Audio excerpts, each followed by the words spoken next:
आज जर अजितदादा असते तर अजितदादांनी मला निश्चितपणे फोन केला असता, मोरे तुझ्या मुलांनी खूप मोठी कामगिरी केलेली, तुला काय मदत पाहिजे का. पण आज तो आवाज तुम्ही माझी नक्की राहील की फलटणचा डंका हा आंतरराष्ट्रीय पातळीवरती निश्चितपणे वाजेल आणि तिरंगा हा फडकला जाईल. नमस्कार, नमस्ते. फलटण युट्यूब चॅनल मध्ये मी राजकुमार गोपने आपलं स्वागत करतो. फलटण येथील लखन नंदकुमार मोरे यांची भारतीय स्पॉट हॉकी संघाच्या कर्णधारपदी निवड झालेली आहे आणि सध्या ते नेपाळ या ठिकाणी खेळत आहेत. त्यांचे वडील आपल्याशी बोलण्यास उपलब्ध आहेत. नंदकुमार मोरे जे सामाजिक कार्यकर्ते आहेत आणि गेल्या अनेक वर्षांपासून शरदचंद्र पवार यांचे निष्ठावंत मावळे आहेत. आपण त्यांच्याशी बातचीत करणार आहोत. आपले चिरंजीव लखन मोरे यांची कर्णधारपदी निवड झालेली आहे भारतीय स्पॉट हॉकी संघाच्या. आपली पहिली प्रतिक्रिया. पहिल्यांदा मी नमस्ते फलटणचे मनापासून अभिनंदन करतो. का तर या क्रीडा विश्वात जी आता क्रांती झालेली आहे त्या अनुषंगाने फलटण शहरातील एकमेव आपलं डिजिटल चॅनल आहे की त्यांनी या मुलाखतीसाठी मला पाचारण केलं. आता माझा चिरंजीव म्हणजे फलटण शहराचाच एक जबाबदार युवक आपण त्याला म्हणूयात. माझा चिरंजीव म्हणलं की तो आता छोटा झाला, तो आता भारतीय संघाचं प्रतिनिधित्व करतोय, म्हणजे तो संपूर्ण देशाचा झाला आणि विशेषतः फलटणच्या ऐतिहासिक नगरीचा एक जबाबदार नागरिक झाला. याचा एक वडील म्हणून मला खूप सार्थ अभिमान आहे. काय नेमकं लखन सध्या कुठे खेळत होता आणि कशा प्रकारे भारतीय संघामध्ये गेला? लखन याचा जन्म हा फलटणमध्ये झाला. याचं प्राथमिक शिक्षण हे प्रबुद्ध विद्याभवन मंगळवारपेठ येथे झालं. 6वी ते 10वी श्री यशवंतराव चव्हाण हायस्कूल या ठिकाणी झालं आणि उच्च शिक्षण मधोजी महाविद्यालय फलटण येथे झाले. आता सध्या तो पुण्यातील नामांकित इंग्लिश मीडियम दस्तूर च्या शाळेमध्ये आणि कॉलेजमध्ये तो एक क्रीडा शिक्षक म्हणून काम करतोय. तिथं सुद्धा क्रीडाच्या माध्यमातून ज्वाजल्य अशी या पुण्यनगरीत त्यांनी क्रांती केलेली आहे आणि अनेक उदयोन्मुख खेळाडू तो आता घडवत आहे. याचं तुम्हाला उदाहरण द्यायचं म्हणजे अनेक मान्यवरांची मुलं त्या इंग्लिश मिडियमला शिकतायत. आता मी मला खूप नावं माझ्या समोर आहेत, पण त्या मोठ्या लोकांची मुलं त्याच्या हातून बाळकडू घेत आहेत क्रीडा क्षेत्रातलं आणि त्याच्यामध्ये सुद्धा त्यांनी प्रावीण्य मिळालेले. हा माझ्या कुटुंबासाठी आणि फलटण शहरासाठी खूप मोठा माइलस्टोन आहे. काय नेमकं स्पॉट हॉकी जे कन्सेप्ट आहे ती नेमकी काय आहे? स्पॉट हॉकी संदर्भात मला सुद्धा इतकं सांगता येणार नाही, पण मी तुम्हाला एक सांगतो की ज्या पद्धतीने हॉकी गेम आहे, कारण तो पूर्वी हॉकीच खेळायचा, पण हॉकीमध्ये एक उपवर्ग असा एक तयार झाला स्पॉट हॉकी असोसिएशनचा आणि याच्या माध्यमातून पूर्ण जगभरात 14 संघ या खेळाकडे हे झालेले आहेत आणि हा मान्यताप्राप्त खेळ आहे. हा तुम्हाला काही कालांतराने एक 10 वर्षांनी किंवा एक 15 वर्षांनी हा ऑलिम्पिकसाठी पात्र असेल आणि त्यावेळेस लखन मोरे हा त्या संघाचा क्रीडा शिक्षक किंवा मार्गदर्शक किंवा कोच म्हणून असेल, एवढा आपल्या फलटणसाठी निश्चितपणे बहुमान असेल, एवढे या ठिकाणी मी तुम्हाला आश्वस्त करतो. आपण पाहिलं फलटणमध्ये परंपरा आहे. खो खो असेल, हॉकी असेल, कबड्डी असेल, अनेक खेळाडू तयार झालेले आहेत. त्यामध्ये तुमच्या लखननी भर टाकल्या, त्याबद्दल काय सांगा? नाही, खरंच तुम्ही खूप हा चांगला मुद्दा घेतला. जसं फलटण शहराला एक संस्थान काळात जो वारसा होता की जे फलटणच्या आधिपतींकडून जे बाळकडू जसं कुस्ती स्पर्धेला सुद्धा फलटण शहरामध्ये खूप मोठं प्रोत्साहन दिलेलं आहे.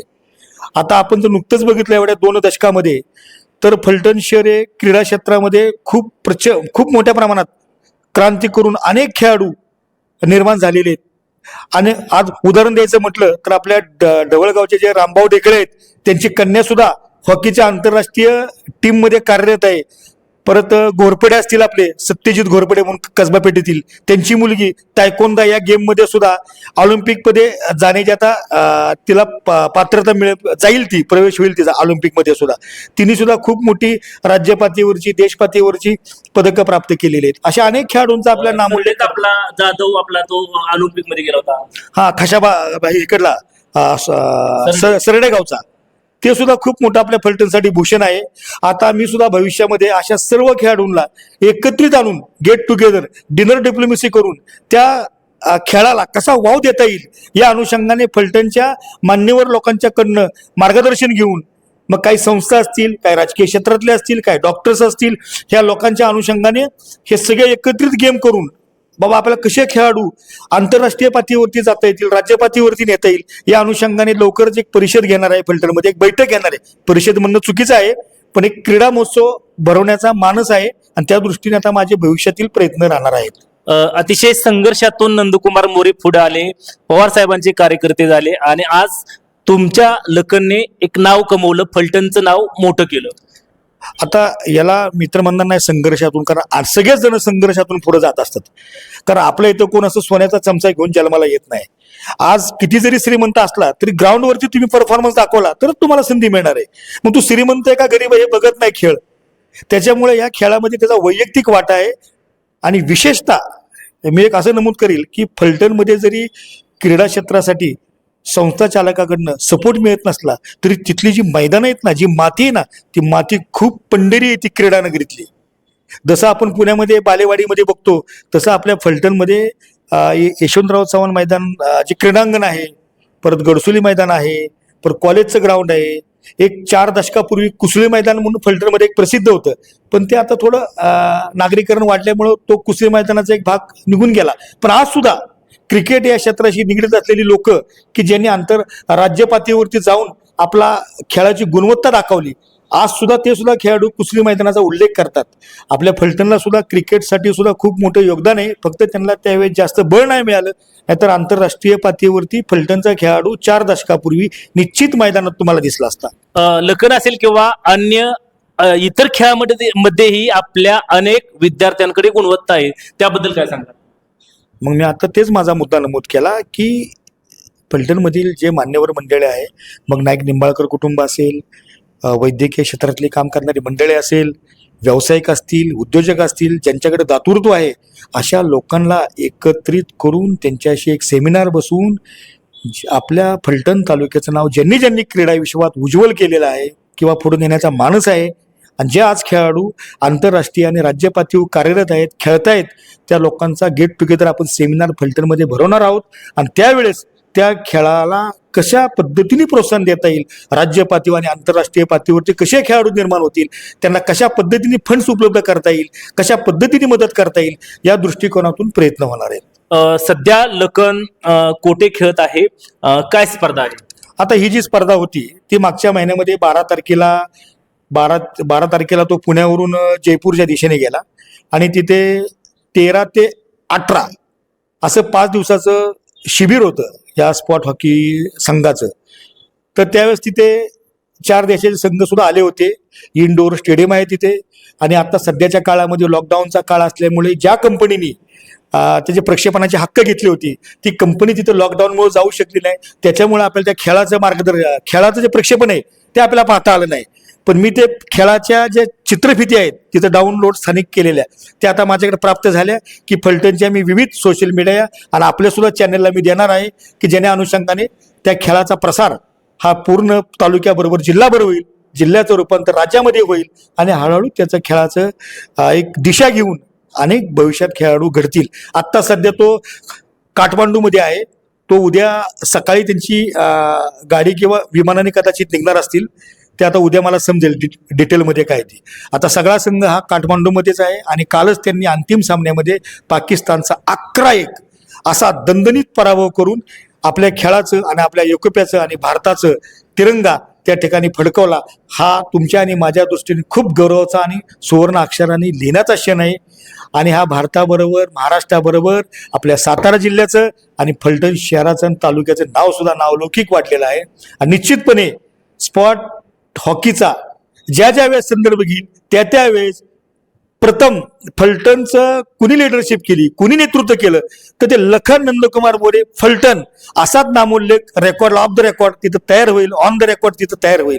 आणि हेच आपल्या दृष्टीने खूप खूप म्हणजे खूप मौल्यवान गोष्ट आहे फलटणकरांसाठी. निश्चितपणे फलटण शहरातून सुद्धा स्पॉट हॉकीचे खेळाडू तयार होतील आणि ते राज्य पातळीबरोबर आंतरराष्ट्रीय पातळीवर सुद्धा आपल्या कर्तृत्वाचा ठसा उमटवतील, यात मात्र शंका राहणार नाही. हे करत असताना लखनला कोणाचे मार्गदर्शन लाभले, कोणाकोणाचे?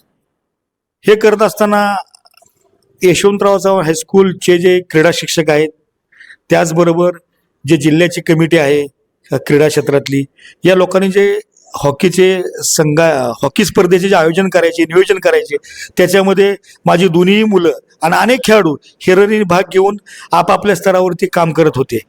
आणि आता तसा नामोल्लेख करायचं म्हटलं ते मी प्रामुख्याने जे संस्था चालक आहेत, यशवंतराव सावंतचे बेडके परिवार असेल, इकडं मधुजी कॉलेजचे संजूराजे नाईक निंबाळकर असतील, यांनी सुद्धा खेळासाठी प्रचंड प्रमाणात प्रोत्साहन देतात. म्हणजे तसं पाहायला गेलं तर फलटण शहरामध्ये खेळावरती प्रेम करणारी निस्सीम भक्त ह्या शहरामध्ये आहेत, तालुक्यामध्ये आहेत. त्यांना फक्त आपण एकत्रित गेट टुगेदर आणून सेमिनार ठेवला तर निश्चितपणे तुम्हाला मी नमस्ते फलटणच्या माध्यमातून आश्वस्त करतो की फलटणचा डंका हा आंतरराष्ट्रीय पातळीवरती निश्चितपणे वाजेल आणि तिरंगा हा फडकला जाईल आणि याचं सर्व श्रेय आपल्या फलटणकरांना जाईल. शेवटचा प्रश्न, लखन सारखे अनेक खेळाडू फलटणमध्ये आधी तयार झालेले आहेत, तयार होतील, याबाबत काय सांगाल? त्यांच्यासाठी काय संदेश द्याल? यासाठी पहिल्यांदा सर्व संस्था चालकांनी आणि जे प्रमुख आहेत की जे नेहमीच स्पोर्ट्ससाठी म्हणजे कर्तृत्व, वक्तृत्व आणि नेतृत्वाच्या माध्यमातून आपण त्या खेळासाठी आपण आपलं मातृत्व आणि पितृत्व सिद्ध करण्यासाठी आपण खरंच पुढं व्हावं, एवढं आव्हान मी सर्व सन्माननीय जे खेळप्रेमी आहेत, जे स्पोर्ट्स जे खेळावरती लक्ष केंद्रित करून आपलं वाटचाल करतात, एकमेकास मदत करू असं काही म्हण आहे बघा, अवघे धरू सुपंत, अशाच पद्धतीने फलटणच्या मान्यवरांनी विविध क्रीडांसाठी आपलं योगदान द्यावं आणि आपले खेळाडू कसे आंतरराष्ट्रीय पातळीवरती चमकतील. आता जर आपण विचार केला तर आपण आता जिथं बसलो आहोत त्याच्या काही हाकेच्या अंतरावरती मधुचे क्लब आहे, तिथं लॉन टेनिस असेल, बॅडमिंटन असेल, परत बास्केटबॉल असेल, अशा पद्धतीचे खेळाडूंचा आपण सराव बघतो तिथं. तर तेच खेळाडू असे पुढे जावेत, त्यासाठी फलटणच्या मान्यवरांनी खरंच मदत करावी.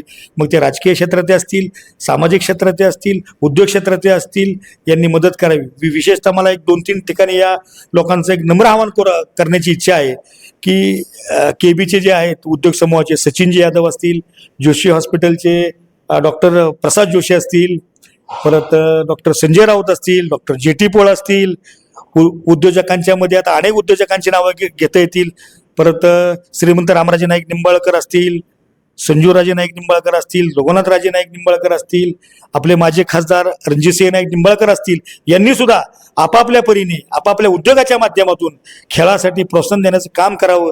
मला एक आवर्जून या ठिकाणी एक मुद्दा नमूद करावा असं वाटते की अजितदादांच्या बाबतीत आज जर अजितदादा असते तर अजितदादांनी मला निश्चितपणे फोन केला असता, मोरे तुझ्या मुलांनी खूप मोठी कामगिरी केलेली, तुला काय मदत पाहिजे का? पण आज तो आवाज, तो मेसेज मला मिळाला नाही, ही खंत मात्र माझी नक्कीच राहील.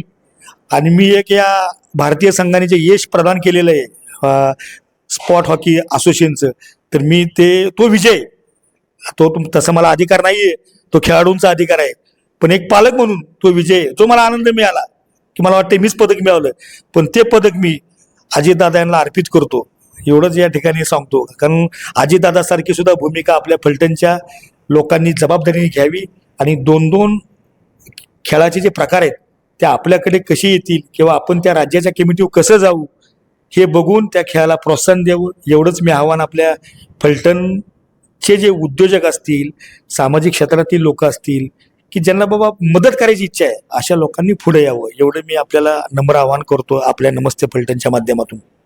नक्कीच फलटणचे नाव ज्यांनी जागतिक पातळीवरती उंचावले असे फलटण येथील लखन नंदकुमार मोरे, ज्यांनी स्पॉट हॉकी असोसिएशनच्या माध्यमातून भारतीय संघाचे नेतृत्व केले आणि दणदणीत नेपाळ या ठिकाणी अंतिम सामन्यात पाकिस्तानवरती विजय मिळवला.